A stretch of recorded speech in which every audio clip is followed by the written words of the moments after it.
आप देख रहे हैं न्यूज नाउ 24/7 ताज़ा खबरों के लिए हमारे साथ बने रहें।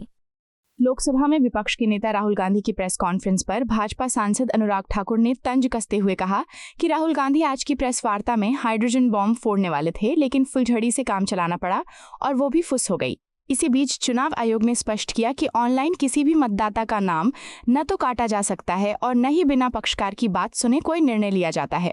वर्ष 2023 के आलंद विधानसभा चुनाव में मतदाता सूची से नाम काटने के असफल प्रयास की शिकायत पर चुनाव आयोग ने एफआईआर दर्ज कराने के निर्देश दिए थे और मोबाइल नंबर तथा आईपी एड्रेस की जानकारी कर्नाटक की सीआईडी को उपलब्ध करा दी थी। भाजपा ने सवाल उठाया है कि इतना सब होने के बावजूद कांग्रेस शासित कर्नाटक सरकार की एजेंसी ने अब तक क्या कार्रवाई की है। रिकॉर्ड के अनुसार आलंद विधानसभा सीट पर कांग्रेस उम्मीदवार विजयी हुए थे, जिस पर भाजपा का आरोप है कि क्या कांग्रेस ने कथित रूप से वोट चोरी करके ये जीत हासिल की। हाइड्रोजन बम फोड़ने वाले थे, फुलझड़ी से काम चलाना पड़ा, वो भी फुस हो गई। क्या हो गया? इलेक्शन कमीशन ने बड़ा स्पष्ट कहा है कि no deletion of any vote can be done online by any member of public. Online किसी भी वोट को नहीं काटा जा सकता और no deletion can take place without giving an opportunity of being heard to the affected person. तो बगैर किसी की बात सुने उसका वोट नहीं काटते, उस पर निर्णय नहीं करते। 2023 में अनसक्सेसफुल अटेम्प्ट्स की गई, प्रयास किए गए जो विफल रहे नाम काटने के आलंद असेंबली कॉन्स्टिट्यूएंसी में, और ये इलेक्शन कमीशन ने एफआईआर फाइल करने के लिए ही कहा था इस पर, और मैटर इन्वेस्टिगेट करने के लिए भी इलेक्शन कमीशन ऑफ इंडिया ने ही कहा था। इलेक्शन कमीशन ने मोबाइल नंबर पहले ही उपलब्ध करवा दिए हैं, आईपी एड्रेस अगर दे दिए हैं, अगर मोबाइल नंबर दे दिए, आईपी एड्रेस दे दिए, तो कांग्रेस शासित राज्य की कर्नाटक की सीआईडी ने अब तक क्या किया। और मैं एक ध्यान आपके माध्यम से देश की जनता को बताना चाहता हूं।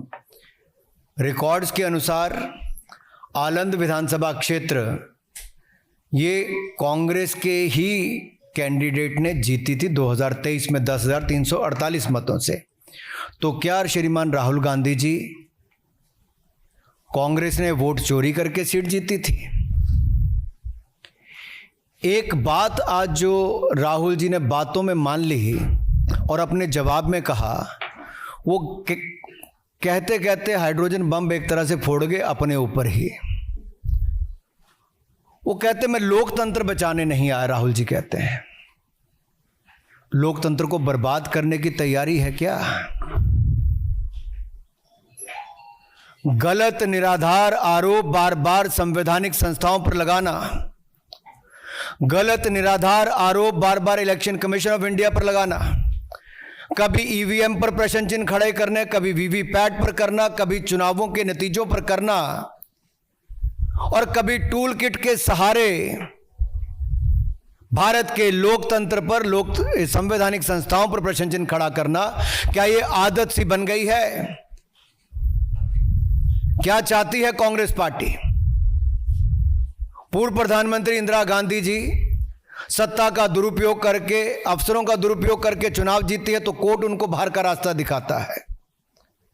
राजीव गांधी जी की हत्या के बाद एक लोकसभा का चुनाव पेंडिंग नहीं होता, 1 महीने तक अगर चुनाव को स्थगित कर दिया जाता तो किस पार्टी को फायदा उस समय के इलेक्शन कमीशन ने दिया?